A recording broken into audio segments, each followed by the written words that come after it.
Hello, welcome to the podcast. My name is George Gill, and I have one of our agents here with us today, Alvaro Tomas. Hello. What's up, George? How are you? Good, good. Thank you for joining us. Of course.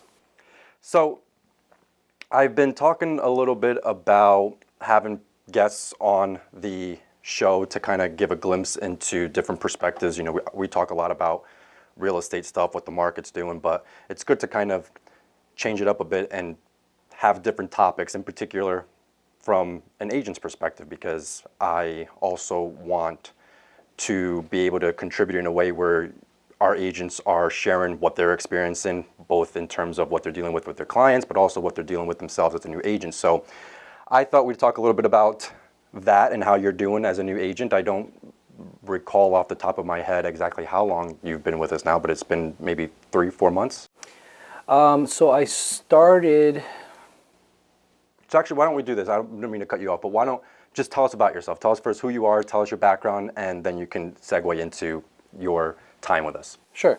So I used to do. I've always done sales, essentially. You know, I always worked with people. I like working with people. You know, I have a pretty good relationship with you and with Gustavo, and eventually Gustavo said, "Hey, why don't you come do real estate with us? You know, you've been, you know."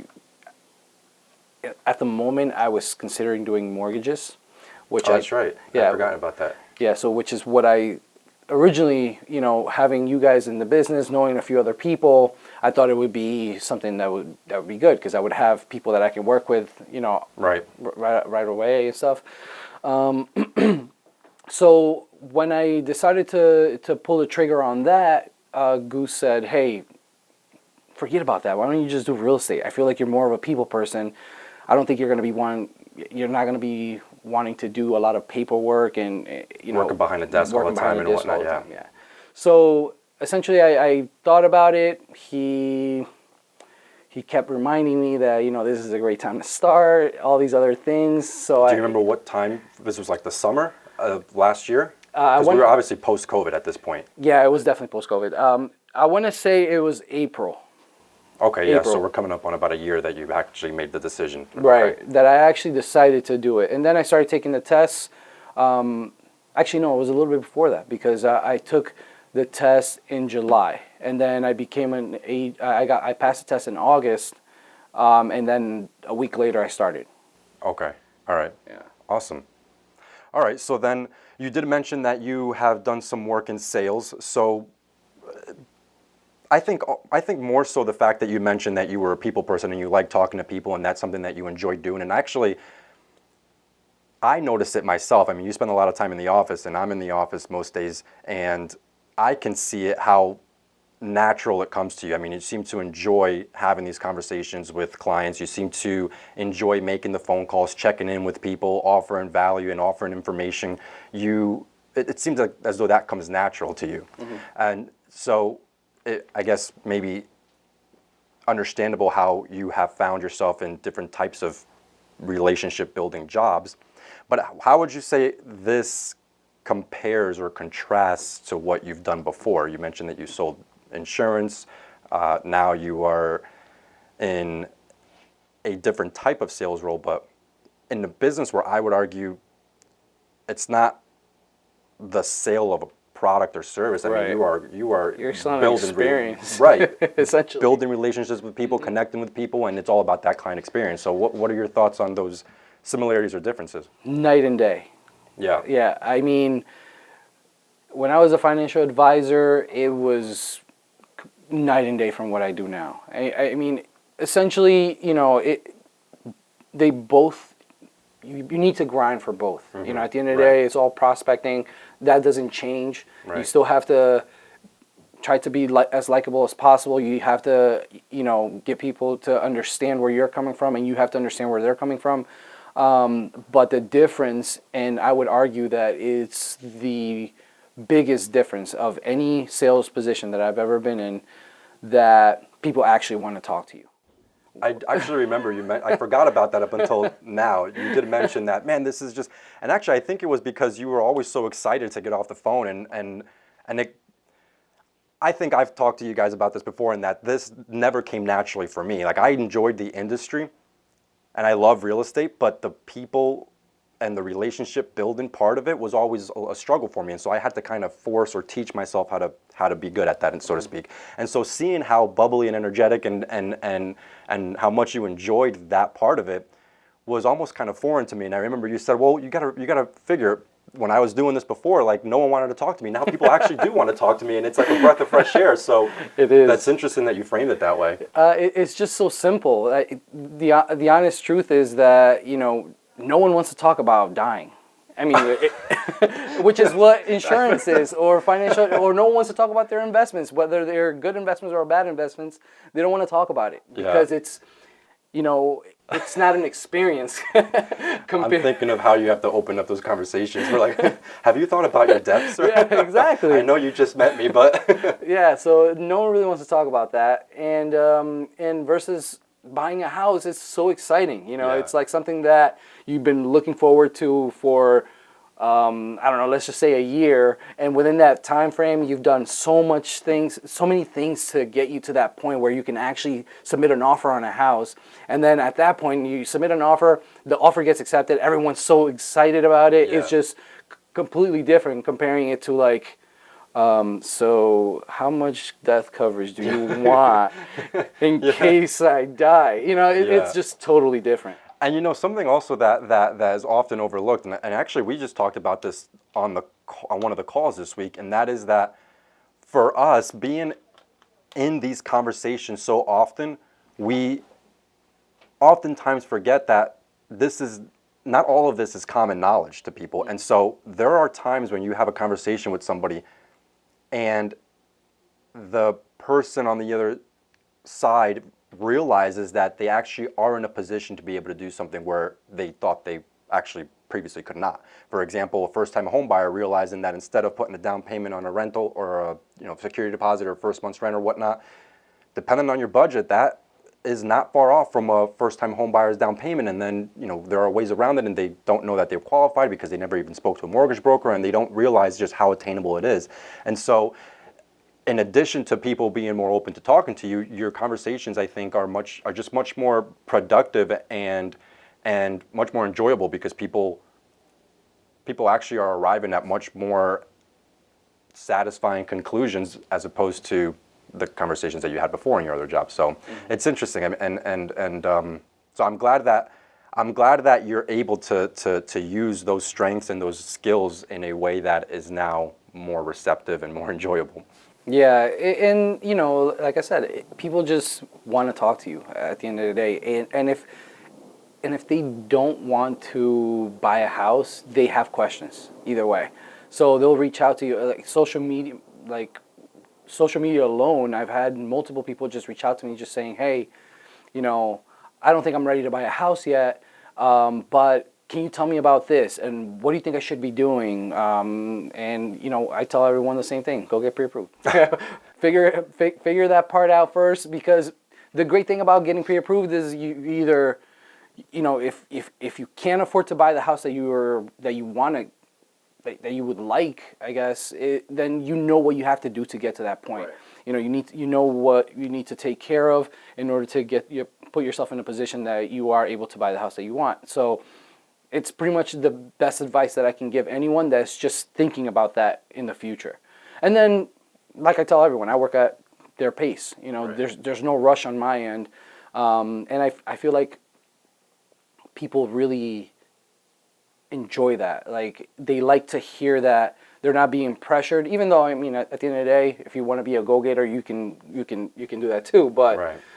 But working at other people's pace, like they're at their pace, I think more people relate to that, and it works out better. At least for me, it has. Yeah, I think it's human nature to connect with people more easily when you use that approach. We talk about all the time how much more advantageous it is if you just framed your conversations from the perspective of, I want to have a conversation from a point of service, from a point of as a resource to you. You know, use me as a resource, and as you just mentioned, at your pace. We can work as quickly or as slowly as you want, but I want to be able to provide you with all the information and tools that you need in order to make the informed decision. And all of these are conversations from a point of service, rather than a point of sales, right? Mm-hmm. And so if we can adapt our mindset and our thinking to say this is how this conversation is going to go, with not necessarily any end goal in mind out of that, other than I just want to provide value and help, people are much more receptive to that. Absolutely, yeah. So what are your thoughts on this year for yourself? How are these first few months going for you? Do you have anything that jumps out at you in terms of what you are really, really enjoying right now versus what it's very challenging? I mean, as far as what I'm enjoying is just, well, for starters, like I said, I work with people that I know. I really enjoy that.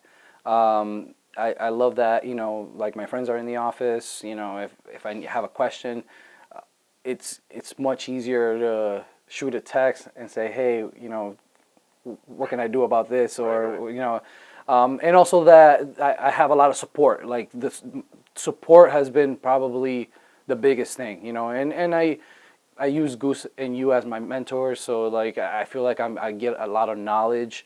We also have the group calls, which I really enjoy those, because it's everyday stuff that everyone's dealing with the same things, you know what I mean? And hearing it from other people just kind of like puts things together, and allows you to see that you're not the only one struggling with certain things. Yeah, no, I enjoy those, and actually those are relatively new, so I'm glad that we've been able to stick to that and that people are getting good use out of them, because we just implemented that probably late summer last year, so it's something that's relatively new for us, but that's awesome.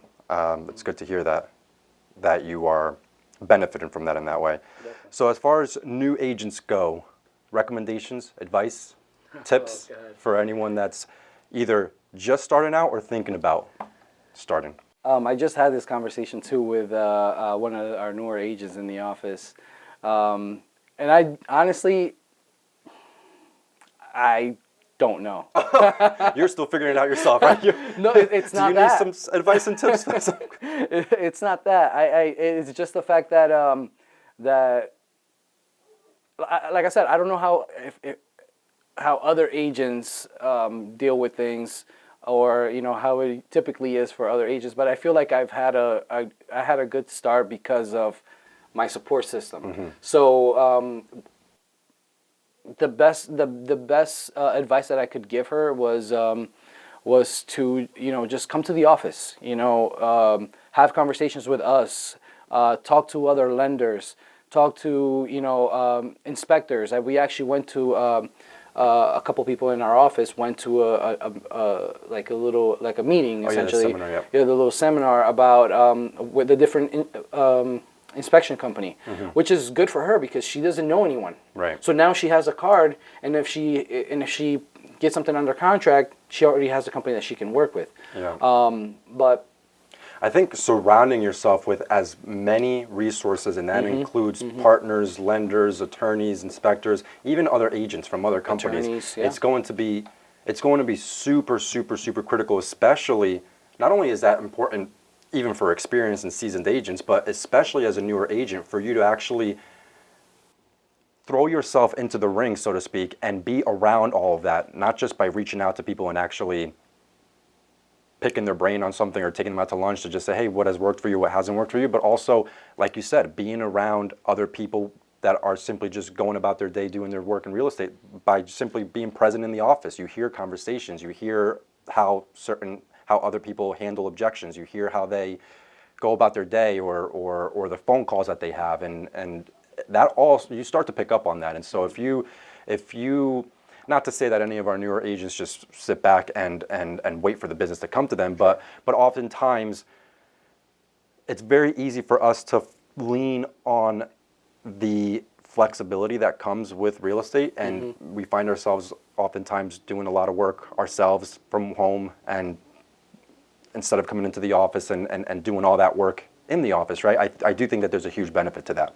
Which So, I catch myself doing that a little bit more now, but I'm going to argue that it's the cold because I hate leaving the house in the cold. But typically, you know, when I first started, I was always in the office. Another thing that I think, I don't know if I mentioned this to her, but it's something that hopefully she watches this podcast and hears me say this. That when I first started, I don't know if you remember, but I used to jump on any opportunity to either show a house for anyone in the office, you know, talk to anyone for anyone, just so that I can have that experience. Like if Goose was submitting an offer, I would ask him to let me write up the offer for him. Right. Things like that I would do all the time, which now, if Goose asks me to write his offer, I'm going to tell him talk to Carlos. But you know, those are the things that I did because I wanted to know how to do it as fast as possible. Right. So that way, when it was time to, you know, work on my clients, I wouldn't make a mistake, you know, because I already made them on Goose's part. right. So, you know, Very smart. So yeah, so just jump on any opportunity that you get.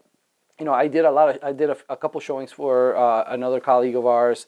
I did a bunch of showings for Goose. Even like last week, I'm still doing showings. You know, you asked if anyone could do help you out, and I went out and showed your clients a house just because you never know. You just never know. Like I did that for Goose once, and then I met someone there that I ended up getting their phone number, and I reached out to them, and they're planning on getting pre-approved in like 3 months. Awesome. So it's something that you never know what's going to happen. Right. That was out of left field, but Yeah. you know, that stuff happens, and you just got to Well, create luck it's for all- yourself, right. essentially. Yeah, I was gonna say it's the result of you being proactive, right? And not waiting for things to happen on their own, or not waiting for the day where a certain topic is being covered. You're out looking for the answers yourself and doing your research, figuring things out on your own, right? So that type of independence is also going to be very important. All right, man. Well, thank you. Anything else you'd like to say? I don't know. All I right. don't think so. Cool. Well, we covered a lot, so I hope that it was useful for any new agents listening. But maybe we'll have you on again, and we'll talk about something else, not just about your new agent experience. Maybe we'll absolutely. I'll be happy to. a market update or something. Yeah. Cool. For sure. All right. Thanks, everyone.